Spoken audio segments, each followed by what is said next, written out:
Okay, நமக்கு ஓட்டு வர்றதை விட அங்கே போகாமல் தடுக்கிறது தான் இப்போதைக்கு இவங்க. ஆமாம், இப்போ என்னன்னா இவங்க கூட்டணியை ஸ்ட்ராங் பண்ண முடியல. என்டிஏவே தமிழ்நாட்டில் அதிமுக தான் இருக்குது, பாமக 2 பிளவாக இருக்குது, தேமுதிக ஒன்றும் வரல.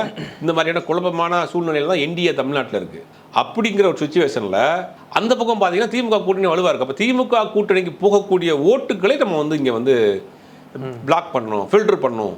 அப்படிங்கிறப்ப தனித்தனியாக பிரித்து நிப்பாட்டுவோம் அப்படின்னு முடிவு பண்ணுறாங்க. இதில் பாதிக்கப்பட போகிறது யார் அப்படின்னா அதிமுக தான். அதிமுக படுதோல்வியை சந்திக்க போகிறது.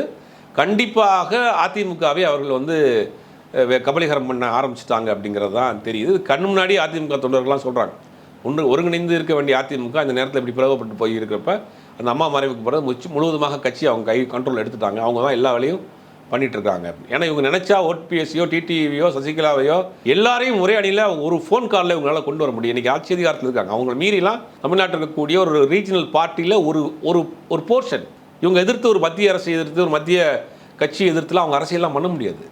ப்ராக்டிக்கலாக சொல்லணும்னா, ஏன்னா எல்லாரும் மீது வழக்கு இருக்குது. அப்படிங்கும்போது அவங்க நினைச்சாங்கன்னா ஒரு ஃபோன் காலில் கொண்டு வர முடியும். அப்போ இது அவங்க தான் இந்த அரசியலை, அந்த சித்து விளையாட்டு அரசியலை இவங்க தான் பண்ணுறாங்க.